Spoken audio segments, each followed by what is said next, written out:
nobody understood what she was doing. Sitting in the supply department, dealing with numbers, quietly doing her job, but Sarah Mitchell's screen didn't just show inventory lists. She could see the map of war behind the numbers. And for 4 years, nobody had noticed this. Welcome to The Story Begins. Before we dive into this story, tell us in the comments which city you're watching from today, and if you believe stories like this need to be told, hit that subscribe button and help us make sure these voices are heard. Fort Campbell, Kentucky, 7:30 a.m. The small office on the 3rd floor of the Supply and Logistics Building quietly awakened under the cold glare of fluorescent lights. Officers passing through the corridor barely noticed this room. The Supply Chain Manager sign on the door was just another piece of bureaucracy to them. Sarah Mitchell, 34 years old, American, arrived at her office every morning at exactly 7:15. Medium height, blonde hair always neatly pulled back in a bun, wearing glasses. Her style was as plain as herself: dark pants, white shirts, an appearance that drew no attention. Her desk was organized but busy. 3 monitors lined up side by side, each displaying different Excel spreadsheets, supply reports, inventory lists. Anyone looking closely would see only boring numbers: ammunition counts, spare part quantities, fuel consumption rates. But Sarah's eyes saw different things. "Morning, Sarah," would say the occasional passing employee. Most just nodded in greeting. Sarah would respond the same way. Not one to waste words, just focused on her work, an invisible employee. Major William Anderson, the 45-year-old officer heading the logistics department, called Sarah the Excel lady. Not dismissively, but casually. To him, Sarah was just someone who kept the numbers organized, never caused problems, a quiet clerk. "Sarah, did you prepare last month's ammunition consumption report?" he'd ask while passing her door. "On your desk, Major," Sarah would say without looking up from her screen. Anderson would smile. "You know this department would collapse without you, right?" Sarah would just nod. But no one could know how right Anderson actually was. Because Sarah Mitchell's job wasn't just inventory tracking. She was reading something in the numbers, calculating something. And for 4 years, nobody had noticed this. Sarah's day always started with the same routine. First, she would check the overnight reports. Which units had requested what materials, which warehouses had stock movements, which regions had increased consumption. But Sarah didn't just record these numbers. She analyzed them.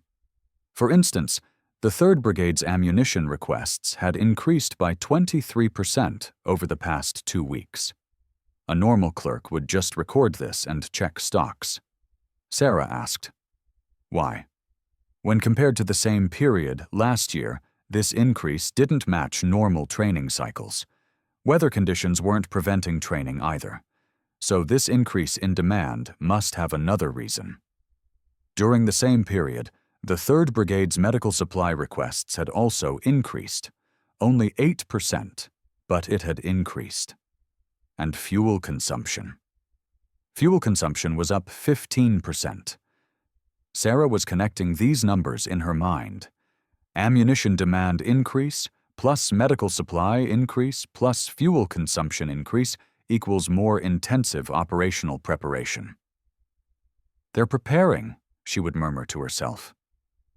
But for what? One of the 3 monitors on Sarah's desk was special to her alone. This screen didn't show Excel spreadsheets, but algorithms she had created herself. Simple-looking graphs, but actually very complex calculations. She was converting each unit's supply data into mathematical formulas, detecting patterns, marking anomalies. Through this system, she could see what kind of operational preparation was happening in which region, which unit would be deployed for what type of mission, and even supply changes caused by enemy movements. But she didn't share this with anyone, because nobody knew she was doing such deep analysis. To them, she was just the Excel lady. One day, Major Anderson stopped by her office. He saw the numbers running on Sarah's screens. "What are these?" he asked curiously. Inventory analysis, Sarah said calmly. For stock optimization. Anderson nodded. I see. You do this work very well. Keep it up. And he left. He never realized that what was on Sarah's screen was actually military strategy analysis. At the beginning of October, a strange anomaly had started appearing in Sarah's system. Supply requests from eastern border bases were beginning to deviate from normal patterns. Medical supply requests from the 1st Brigade had increased by 35% over the past 3 weeks. But there was no intensification in training programs. No injury reports had come in either. During the same period, communication equipment requests from the same region had also increased, especially portable radios and encrypted communication devices. Sarah entered this data into her system. The algorithms immediately issued a warning. Operational preparation. High probability. But Sarah didn't share this information with anyone. Because how would she explain it? Would she say, I'm just an inventory clerk, but I can analyze better than your intelligence department? Instead, she continued to watch quietly. 2 weeks later, the 1st Brigade indeed deployed on a major operation. Counter-terrorism operation on the eastern border. Exactly the region Sarah had predicted. Exactly the timing she had foreseen. This wasn't coincidence. Sarah's system was working. But nobody knew this. In mid-November, red alarms started ringing in Sarah's system. This time the situation was much more serious. The supply patterns of the 2nd and 4th Brigades in the southern region had completely changed. Ammunition requests up 60%, medical supplies up 45%, fuel consumption up 50%. But the most striking was the increase in food supplies. MRE, meals ready to eat, orders had tripled from the normal period. And these orders were abnormal, not just in quantity but in type. MREs with long-term storage capability, lightweight, high-calorie. Sarah knew what this meant. Preparation for long-term operations in harsh terrain conditions. During the same period, requests for NBC nuclear biological chemical protection equipment had also increased. Small amounts, but consistent. Sarah entered all this data into her algorithm. The result was terrifying. Large-scale enemy attack within 72 hours, southern sector. Sarah stared at the screen. Her system had never made such a definitive prediction, and this prediction was very frightening. But who would she take this information to? Who would believe her? Sarah hesitated. Maybe she was wrong. Maybe her system was faulty. Maybe she was just being paranoid. But those numbers, those patterns, they all said the same thing. Sarah Chen, the supply clerk who had worked invisibly for 4 years, had to make the biggest decision of her life. Wednesday morning, Sarah came to the office earlier than usual. 6:45. The building was still quiet, the corridors empty. But Sarah's mind was very noisy. She had spent the night without sleeping. She had constantly rechecked the numbers, tested her system with various parameters. Every time the same result came out. A big attack is coming. Within 48 to 72 hours, in the southern sector. Sarah sat down at her computer and started writing a report. But how would she write it? How would she explain? Would she write, "Dear Commander, I'm just an inventory clerk, but I can predict enemy attacks by analyzing supply data"? She struggled for hours. Wrote, deleted, wrote again. Finally, she prepared a report as simple and understandable as possible. Supply data analysis. Anomaly. Report. Major changes have been observed in the supply patterns of southern sector units over the past 3 weeks. These changes are consistent with operational preparation indicators. Specifically, 300% increase in MRE demand, 45% increase in medical supply demand, consistent increase in NBC protection equipment, demand 25% increase in communication equipment demand. This pattern indicates large-scale operational preparation. Estimate. Extraordinary situation may occur in the southern sector within 48 to 72 hours. Sarah Mitchell, Ethnosite Supply Chain Manager. After writing the report, she stared at the screen for a long time. Sending this report would break the invisibility she had maintained for 4 years. But not sending it. If she was right and an attack was really coming. Sarah took a deep breath and pressed send to Major Anderson. After reading Sarah's report, Major Anderson left his office and came straight to Sarah's room. His face was flushed, his mind confused. "Sarah," he said from the doorway, "what does this report mean?" Sarah looked up from her screen. She noticed the change in Anderson's tone. The casual Excel lady treatment was gone. There was a serious expression on his face. "I detected an anomaly in supply data, Major, in the southern sector." "I understand.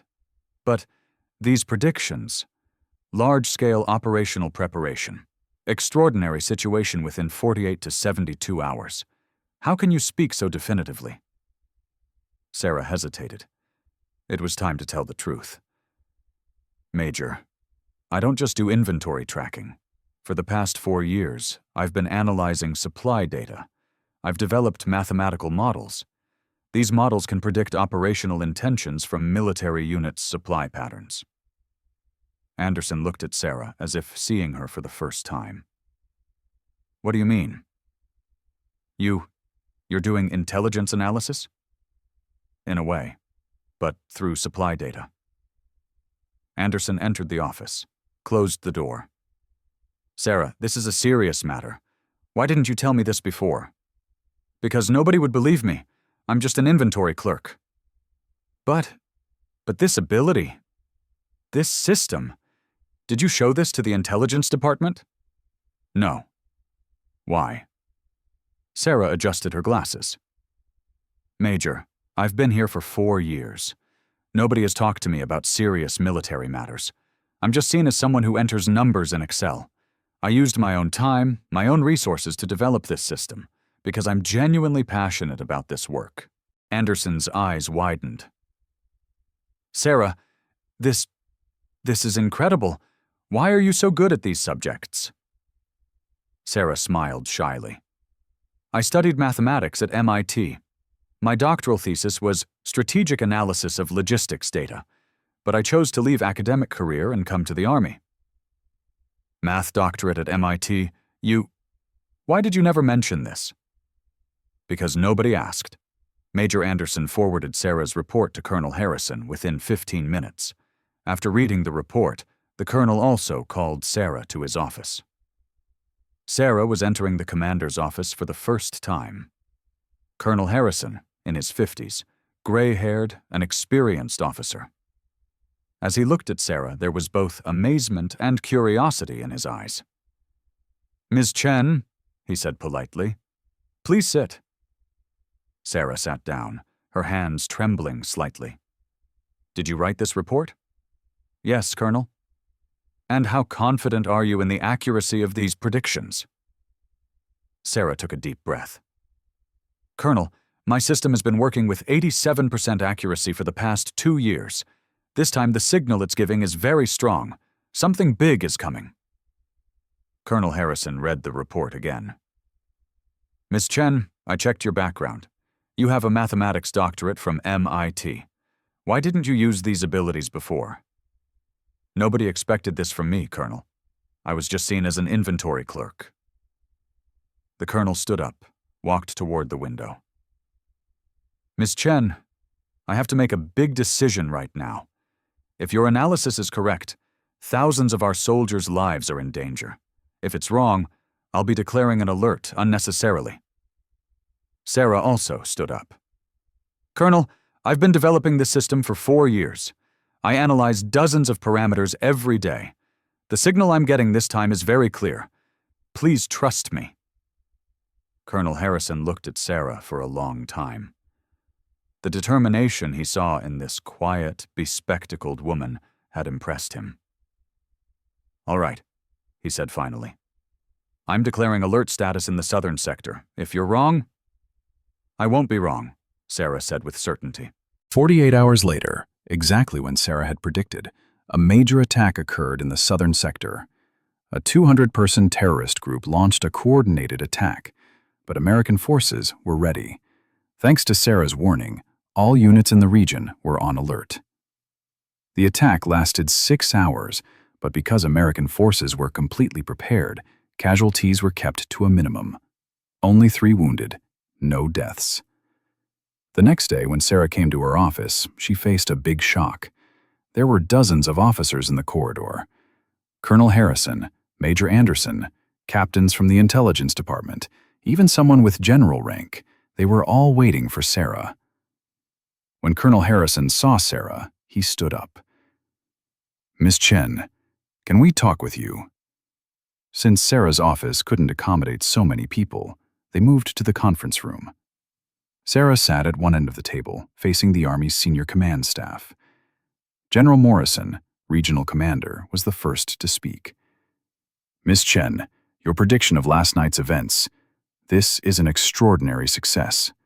You saved the lives of 200 of our soldiers." Sarah bowed her head shyly. "I just read the numbers, General." "No," said Colonel Harrison. "You didn't just read numbers. You predicted war, and this ability is very rare." Major Stevens from the intelligence department leaned forward. "Miss Chen, can you explain this system of yours to us? How does it work?" Sarah spent the next 2 hours explaining her system, how she analyzed supply data, which algorithms she used, which patterns she followed. The officers listened as if mesmerized. This ordinary-looking woman had developed a super ability that nobody had noticed for 4 years. "Miss Chen," General Morrison said finally, "I want to make you an offer. We want to establish a new unit in our intelligence department. Logistics Analysis and Prediction Unit. Would you manage this unit?" Sarah was surprised. I just study mathematics, General. I'm not a soldier." "You don't need to be a soldier. You can work as a civilian expert. But this ability cannot be wasted."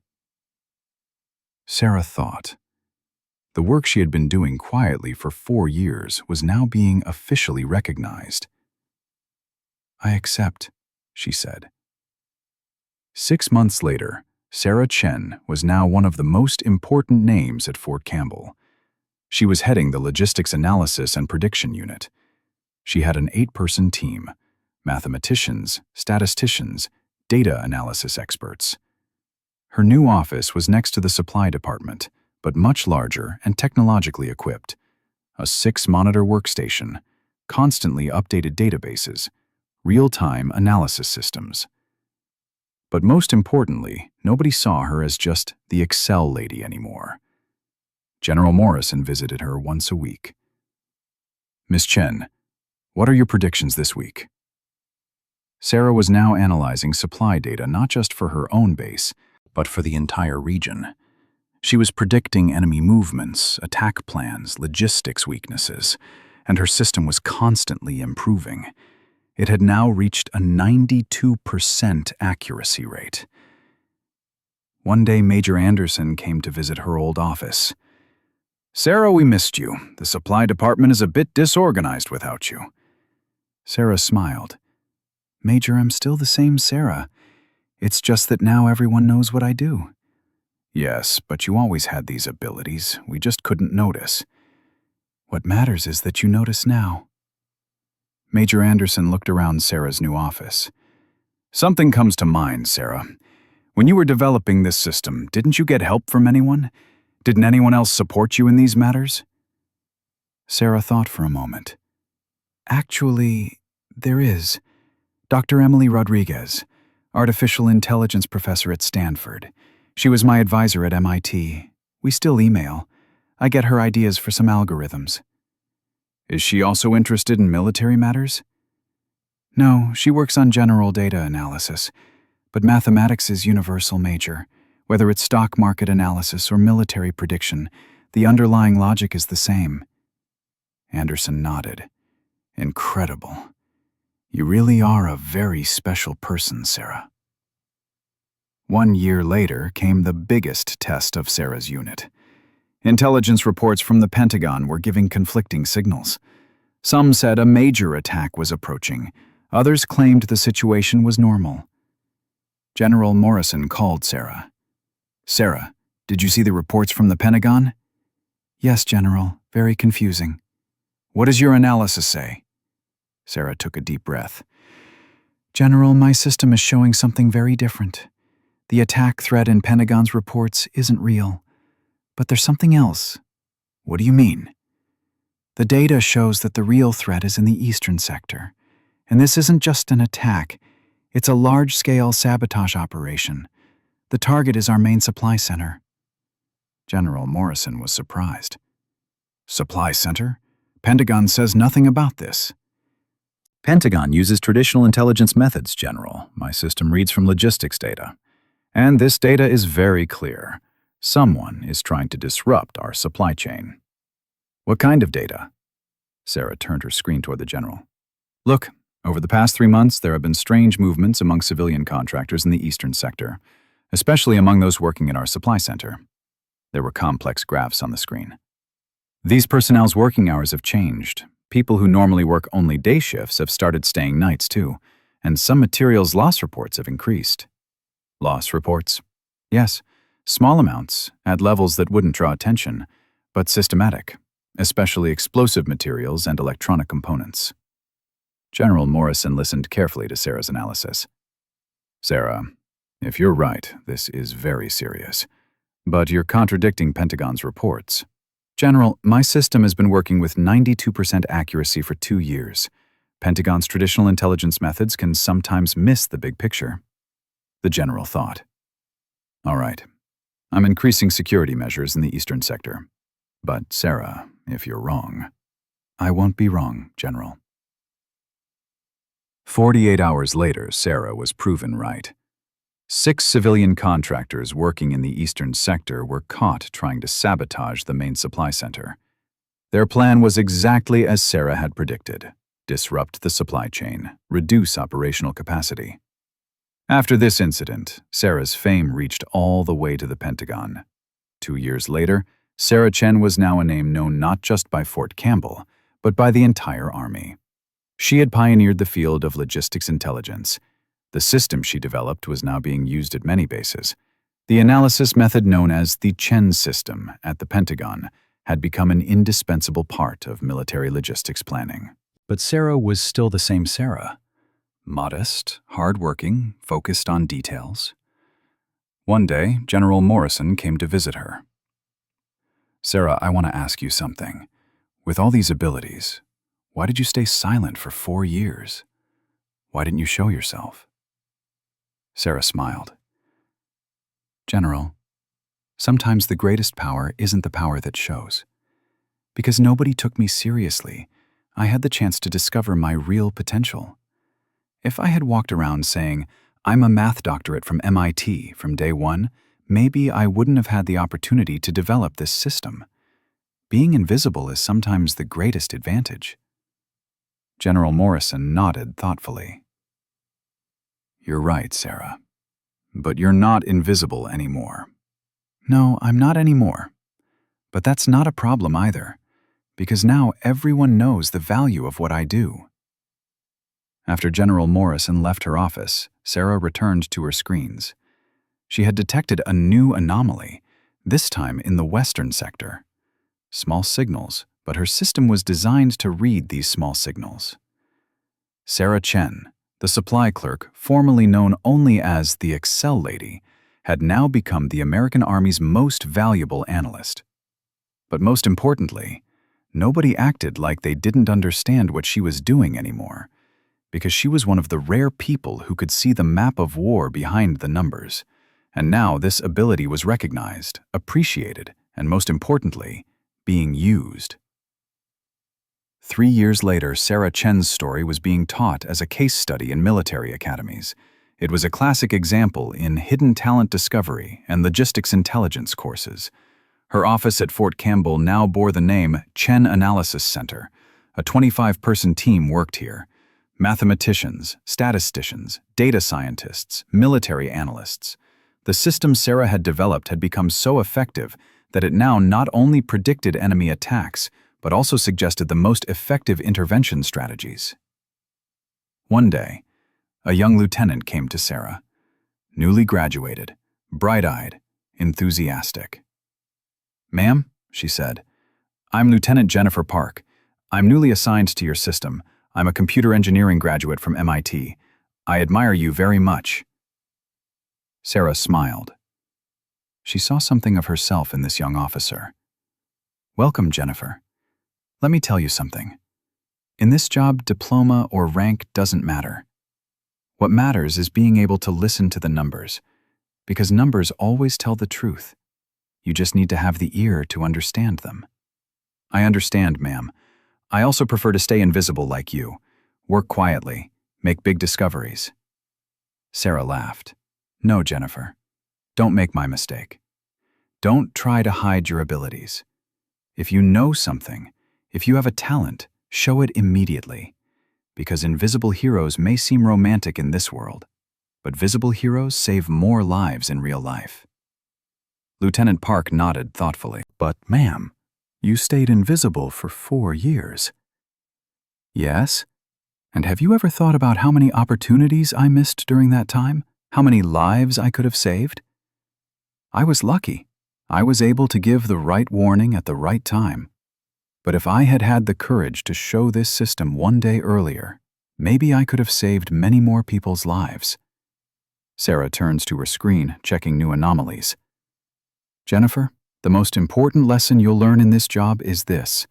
Talent brings responsibility, and the best way to fulfill this responsibility is not to stay invisible, but to be visible." That night at home, Sarah opened her journal, which she hadn't written in for a long time. "Today I completed my 7th year at Fort Campbell. I spent the first 4 years as an invisible supply clerk, the last 3 years as the most effective logistics analyst in Army history. Having experienced both, I can say which is more valuable: being visible. Because being invisible is safe but limited. Being visible is risky but effective. I no longer prefer to hide in the shadows. I prefer to use my abilities where everyone can see them. And my advice to everyone reading this story: if you have a talent, don't try to hide it. Show it. Use it. Share it. Because the world doesn't need invisible heroes. It needs visible solutions." Sarah closed her journal and went to bed early to prepare for tomorrow's anomalies. Because she was now a strategist who read the map of war behind the numbers and shared these readings with the whole world. And nobody could claim they didn't understand what she was doing anymore. So, have you ever known someone like this? Someone who appeared ordinary on the surface, but actually had extraordinary abilities? Share with us in the comments, and don't forget to subscribe so these kinds of stories continue to be told. Many more hidden hero stories await you on the Story Begins channel. See you in the next video.